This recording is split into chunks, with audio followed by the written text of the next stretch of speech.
नमस्कार, मैं doctor Renu Sharma from Parik ayurvedic clinic Sirsa. आज की वीडियो में हम बात करेंगे हीमोग्लोबिन के बारे में।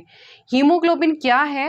हीमोग्लोबिन एक ऑक्सीजन कैरिंग प्रोटीन पिगमेंट है जो कि बॉडी के अंदर लंग से ऑक्सीजन लेकर के पूरी बॉडी की सेल्स को प्रोवाइड करवाता है। जैसे ब्रेन की सेल्स को पूरी बॉडी के अंदर ऑक्सीजन का सर्कुलेशन थ्रू हीमोग्लोबिन ही होता है।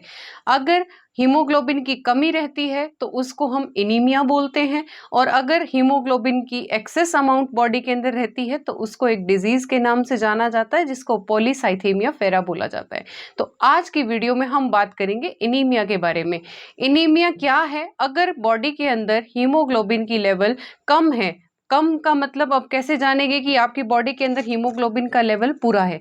तो उसका मतलब सबसे पहले आपको उसकी नॉर्मल रेंज पता होनी चाहिए। तो मेल्स के अंदर इंडिया में कैटेगराइज किया जाता है कि मेल्स के अंदर 13.5 ग्राम पर डेसीलीटर से 17.5 ग्राम या 17 ग्राम पर डेसीलीटर अगर आपका हीमोग्लोबिन लेवल है तो वो नॉर्मल रेंज है।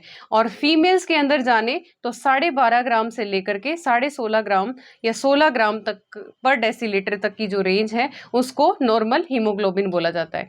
इससे अगर कम रहता है तो उसको हम एनीमिया की कैटेगरी में डालते हैं। फीमेल्स की बात करें तो जनरली फीमेल्स जो है वो एनीमिक ही होती हैं, because during the menstrual cycle उनका ब्लड फ्लो होता है और मेंसेस के आसपास अगर उनका एचपी चेक होता है तो वो नॉर्मल से कम ही मिलता है। बट अगर 10 ग्राम से भी कम उनका हीमोग्लोबिन है तो that is a pathological condition, मतलब वो एक बीमारी वाली स्टेज है। अब अगर एनीमिया है तो अगर आप एनीमिया का जब सबसे पहले अगर आप कारण जाने बिना दवाई लेते हैं तो वो उस बॉडी के अंदर असर नहीं करती है।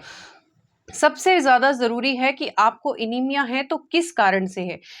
तो उसके कुछ कारण हैं जो मैं इसके अंदर वीडियो में मेंशन करूंगी कि अगर सबसे इम्पोर्टेंट अगर बच्चों की बात करें तो उनके अंदर न्यूट्रिशन की कमी की वजह से जो है वो एनीमिया होता है। न्यूट्रिशन मतलब अगर प्रॉपर बच्चा हरी सब्जियां नहीं खाता है, प्रॉपर डाइट नहीं लेता है, बाहर का ज़्यादा खाता है, तो उसकी बॉडी में सीधी सी बात है कि न्यूट्रिशन की डेफिशिएंसी से होता है और उसको हम न्यूट्रिशनल डेफिशिएंसी एनीमिया बोलते हैं।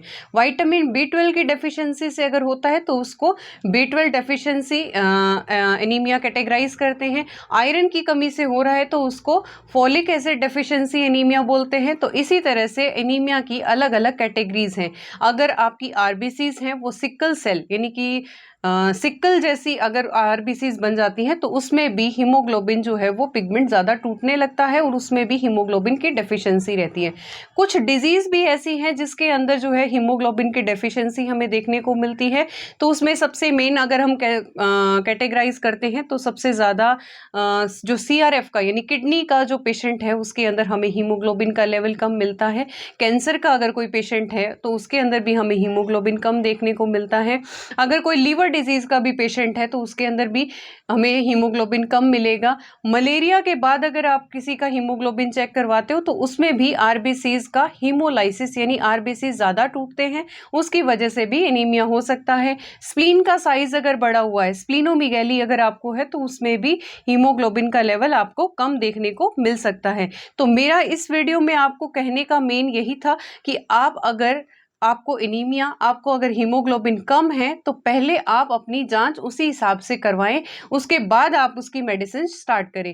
बिकॉज अगर बॉडी में B12 की डेफिशिएंसी है और सिर्फ आयरन सप्लीमेंट्स आप ले रहे हैं तो वो उससे फुलफिल नहीं हो पाती है। अब हीमोग्लोबिन की कमी अगर होती है बॉडी में तो उसके मुख्य लक्षण क्या रहते हैं? तो इसका मेन लक्षण ये रहेगा कि बिना काम किए ही अगर थकावट हो रही है, बैठे बैठे भी अगर आपको कमजोरी महसूस हो रही है तो वो उसका एक मुख्य लक्षण रहता है। बच्चों में अगर आप देखेंगे कि थोड़ा सा भी अगर वो सीढ़ियां चढ़ लेते हैं या भागदौड़ कर लेते हैं तो उनकी सांस फूलने लगती है। बच्चों को ऑल टाइम अनईजी सा रहना, चिड़चिड़ापन उनके अंदर रहना, कुछ भी याद करवा रहे हो उनकी मेमोरी जो है वो थोड़ी वीक रहना, कंसंट्रेशन नहीं बना पाना पढ़ाई की तरफ। ऐसा ही फीमेल्स के अंदर बिहेवियर अल्ट्रेशन मिलना या फिर उनकी बॉडी के अंदर ज्यादा वीकनेस मिलना, ये सब एनीमिया के ही लक्षण हैं।